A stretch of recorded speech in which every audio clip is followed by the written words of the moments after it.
Information নাকি ফাঁস হয়ে যেতে পারে।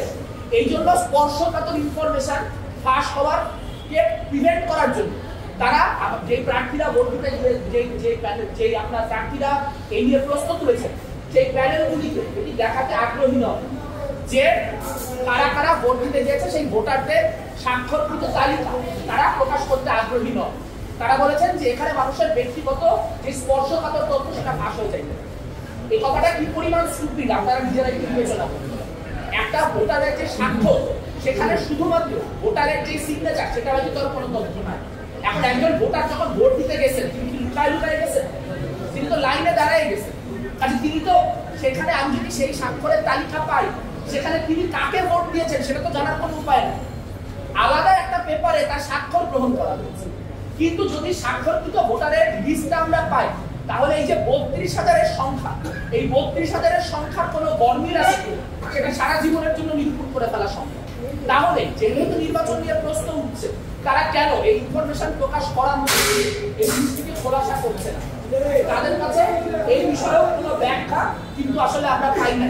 তারা বলছেন যে এটি করার মধ্য দিয়ে আসলে ভোটারদের যে পার্সোনাল ইনফরমেশন স্পর্শকাতর তথ্য সেই স্পর্শকাতর তথ্য ফাঁস হয়ে যাবে। আমরা জানতে চাই স্পর্শকাতর তথ্যটা কি?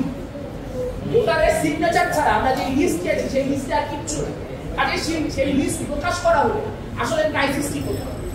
দ্বিতীয় গুরুত্বপূর্ণ প্রশ্ন যে কথাটা আসলে মিডিয়াকে সরাসরি বলতে চাই, একটি পার্টিকুলার মিডিয়া আমরা এখানে আজকে দেখতে পাচ্ছি না, আমরা মানে আমার ক্যামেরাগুলোতে আমরা দেখতে পাচ্ছি তারা মানে মিডিয়াগুলি একটি ন্যারেটিভ এস্টাবলিশ করার চেষ্টা করছে। আমরা দেখতে পেয়েছি নির্বাচনের সময় যারা নির্বাচন নিয়ে যৌক্তিক প্রশ্ন তুলেছে তাদেরকে বারবার করে হয়রানি করার চেষ্টা করা হয়েছে, তাদেরকে মিডিয়া ট্রেনিং করা হয়েছে যে তারা নির্বাচন বানচাল করার চেষ্টা করছে।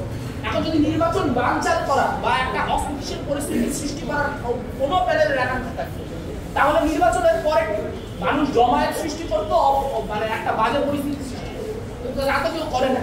সবাই নিয়মতান্ত্রিক উপায়ে কাজগুলি করবে। এখানে অনেক সফট প্রোপাগান্ডা। আমি নাম দিয়ে বলবো, বিবিসি নামে একটা চ্যানেল আছে। বিবিসি পরশুদিন বা তার আগের দিন বেশ কয়েকটি প্যানেলের যারা প্রার্থী তারা ভিসির সঙ্গে দেখা করতে গেছে। সেই ভিসির সঙ্গে দেখা করতে যাওয়ার যে ভিডিও এই সফট প্রোপাগান্ডাগুলি জনগণের বুঝতে হবে। সেখানে তারা কোনো বাড়তি তথ্য অ্যাড করে না। তারা কি করছে? পিছনে করুণ মিউজিক লাগায়। কেন করুণ মিউজিক লাগাই দিচ্ছে? এটা তো ন্যারেটিভ। যাহারা এরা হেরে গেছে, এরা পরাজিত, এখন এরা মনের কষ্টে ভিসির এখানে আসছে। তো আপনি যদি জামাতের কাজ করতে চান আপনি প্রকাশ্য ঘোষণা করেন আপনি জামাত, ঘোষণা দিয়ে আপনি তার কাজ করেন, কোনো সমস্যা নেই। আমরা প্রত্যক্ষ শত্রুকে সম্মান করি, আমরা প্রত্যক্ষ সমর্থন করি। কিন্তু প্রশ্ন হচ্ছে এটা কি ঘেরাটোপ চলছে? মানে এখন কি ভোটারও যুক্ত, মানে ভোটারের স্বাক্ষর প্রকাশ করা যাবে না, তাহলে কে? মানে যেই ভোটারের স্বাক্ষর আমি দেখে ফেললে সমস্যা হবে, সেই ভোটারটা কি আমি জানতে চাই। যেই মিডিয়া এই ধরনের ন্যারেটিভ এস্টাবলিশ করার চেষ্টা করতেছে, সব প্রপাগান্ডা করতেছে, তারা কারা আমরা দেখতে চাই। মিডিয়ার কাজ কি? আমি যদি বলি যে এখানে বৃষ্টি হচ্ছে আর উনি যদি বলেন এখানে বৃষ্টি হচ্ছে না, আপনার কাজ হচ্ছে বাইরে তাকায় দেখাতে বৃষ্টি হচ্ছে কি হচ্ছে না। আপনার কাছে এটা বলা আছে অমুক বলেছে বৃষ্টি হচ্ছে না, অমুক বলেছে বৃষ্টি হচ্ছে না। নীলক্ষেতে ব্যালট পেপারে যে অভিযোগ করা হচ্ছে তাই নিয়ে এখন পর্যন্ত কোনো গবেষণা হয়নি। এটা তো প্রত্যক্ষ প্রমাণ পাওয়া গেছে।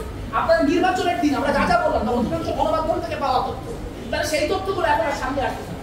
কারণ আমরা দেখতে পাচ্ছি ক্লিয়ারলি একটা মিডিয়া ন্যারেটিভ এস্টাবলিশ করার চেষ্টা করা হচ্ছে এবং নির্বাচন কেন্দ্রিক যে অনিয়ম সেই অনিয়মের কথা বললে তাকে নির্বাচন বানচাল করার চেষ্টা অমুক ইত্যাদি বলা হয়েছে। আমাদের বামপন্থীদের সম্পর্কে দীর্ঘদিন বলা হয়েছে যে আমরা জনবিচ্ছিন্ন, আমাদের কোনো ভিত্তি নাই, অমুক নাই, তমুক নাই, কাজে আমাদের এখানে হারানোর কিছু। আমি এখানে আজকে আমাদের এখানে প্রতিরোধ পর্ষদের কয়জন কেন্দ্রীয় একাধিক এবং স্বতন্ত্র 4-5 জন ক্যান্ডিডেট এখানে বসে আছে। আপনারা জানেন আমরা কি ভোট পেয়েছি বা কি ভোট পাইনি। প্রশ্ন হচ্ছে আমি যদি প্রায় 5,000 ভোট না পাই 50টা ভোটও পাই তাহলে কি আমার এই প্রশ্নগুলো ইলেজিটিমেট হয়ে যায়?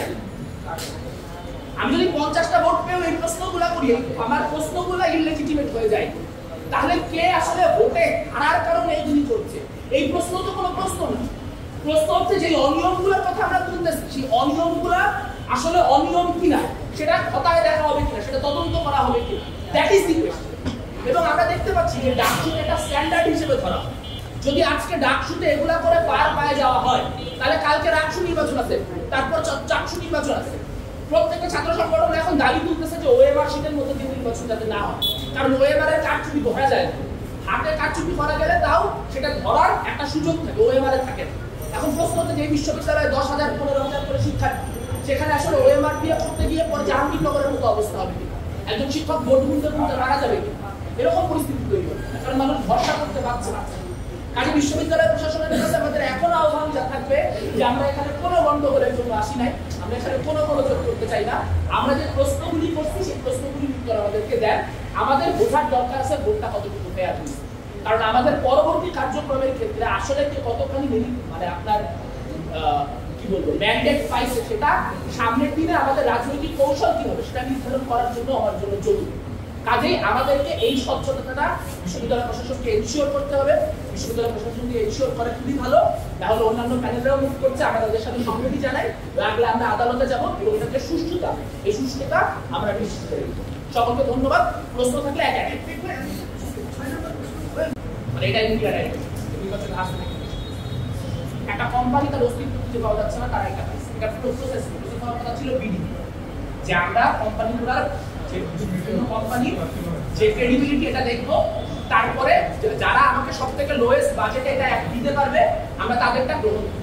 এটাই তো প্রসেস, বিডিং প্রসেস, যে আপনি আপনার যে আপনি কততে করতে পারবেন সেটার একটা টাকা হিসাব করবে, সেই বিডিং এর ওপেন বিডিং এর মধ্যে দিয়ে এটা হবে, কোনো বিডিং প্রসেস হয় না। তাহলে এটা আর কিছু না হবে, এটা তো স্বজন বিষয় যে আপনি একটা অখ্যাত কোম্পানিকে এই কাজ দিচ্ছেন, সেই কাজটা আপনি কিসের বেসিসে দিচ্ছেন, তার কোনো নাম নাই, কোনো নিশানা নেই। ওদের একজন সাংবাদিক এসে বলছেন তিনি 4 দিন খুঁজে তাদেরকে খুঁজে পাচ্ছেন। তাহলে এই যে ওএমআর এর ক্ষেত্রে যে কোম্পানিগুলিকে ব্যবহার করা হচ্ছে, তাদেরকে কাজে লাগানো হচ্ছে, তারা যদি অন্যান্য নির্বাচনগুলিতে একই কাজ করতে পারে কি, আর আওয়ামী লীগ আমলে তারা কাজ করছেন ওরা করছে সেটা তো আমরা বলতে চাই না। সাবেক একাধিক ছাত্রলীগ নেতা হচ্ছে ডাকসুতে আপনার নির্বাচিত হয়ে বসে আছেন, ছাত্রলীগ নিশ্চয় খুশি, এখন নিষিদ্ধ সংগঠন আমাদের সাবেক নেতারা আসেন এখন ডাকসুতে নির্বাচিত, সেটা হচ্ছে ডাকসুকে এই কোম্পানি। ভাই আমি উত্তরটা দিছি, আমি উত্তরটা এর থেকে ক্লিয়ারলি দিব যে আগে যারা ছাত্রলীগ ছিল এখন যারা যেমন ছাত্রলীগ না, ঠিক একইভাবে যারা আগে আওয়ামী লীগ ছিল তারা আওয়ামী লীগ। এই যে একটা কোম্পানি এখন একটা নির্বাচন এই কোম্পানিকে আপনারা কিভাবে দেখছেন? এটা বললাম তো, যেটা কোনো ওপেন বিডিং প্রসেসের মধ্যে দিয়ে হয় না, এটা তো অবশ্যই স্বচ্ছতা বিমুখ। এখানে তারা ওপেন বিডিং প্রসেস থাকা লাগবে, কোনো ওপেন বিডিং প্রসেস হয় না। ওপেন বিডিং প্রসেস হয় না কেন? কোনো কিছু ব্যাপারে তারা ওপেন না কেন, একটা বিডিং প্রসেস হলে সেটা পাবলিকলি হবে, আমরা জানতে পারবো যে কে কে এটার জন্য আপনার দিয়ে দিছিল, মানে কারা কারা মানে অ্যাপ্লাই করতেন। এবং তাদের আসলে নির্বাচনের আগ মুহূর্তে সে পরিস্থিতি, সেই সময় তো আসলে সবাই নির্বাচনী যে প্রচারণায় ব্যস্ত, তো যার ফলে অনেক ইনফরমেশন মিসসার্ভেস বা সার্ভেস করলেও সেগুলি দেখতে দেখতে আমাদের 9 তারিখ 10 তারিখ পর্যন্ত সময় লেগে। কিন্তু যখনই আমরা অবগত হয়েছি আমরা কিন্তু সেটিকে নিয়মতান্ত্রিক উপায়ে গিয়েছি এবং আমরা দেখতে পেয়েছি যে নিয়মতান্ত্রিক উপায় এটা কোনো সমাধান হচ্ছে না। আর আপনার প্রথম প্রশ্ন যে আমরা কবে যাব, আমরা আসলে এখন পর্যন্ত আপনাকে স্পষ্ট করে বলতে পারছি না, কারণ আমরা এখনো আশা রাখি এত কিছু বিশ্ববিদ্যালয় প্রশাসন আমাদের সাথে নিয়মতান্ত্রিক উপায় করছে। বিশ্ববিদ্যালয় প্রশাসনের কাছ থেকে যদি কোনোভাবে এই বিষয়ে কোনো রকম কোনো সংযোগ না পাওয়া যায়, তখন আমরা সবার সাথে করে সমন্বিত যারা ইলেকশন করেছি তারা একটু অবস্থান নিয়ে কোর্টে যাব। কিন্তু সেটি আসলে আমি আমার জায়গা থেকে বললাম যে আমি কোর্টে যাব, আমি কিন্তু কোর্টে যাব এই কথা বলার সময় অন্যান্য প্যানেলের লোকদের সাথে কথা বলে নিয়েছি। যদি অন্য কেউ এটাতে আসে তাহলে আমরা সমন্বিতভাবে যাবো, যদি অন্য কেউ না আসে আমরা আলাদাভাবে যাবো, কোনো সমস্যা নাই। কিন্তু এই জিনিসটির আসলে নিয়মতান্ত্রিকতার ব্যাপারটি নিশ্চিত করে ছাড়াটা আমাদের জন্য জরুরি, কারণ তা না হলে এরকম অনিয়মতান্ত্রিক একটা নির্বাচনকে যদি এরকম অনায়াসে বৈধতা দেওয়া হয় তাহলে এটা অনিয়মতান্ত্রিক নির্বাচনের একটা ধারাবাহিকতা তৈরি হবে এবং সেই ধারাবাহিকতা যে জাতীয় নির্বাচনকে প্রভাবিত করবে না সেটিরও কিন্তু কোনো নিশ্চয়তা আরো করতে পারবে। Thank you.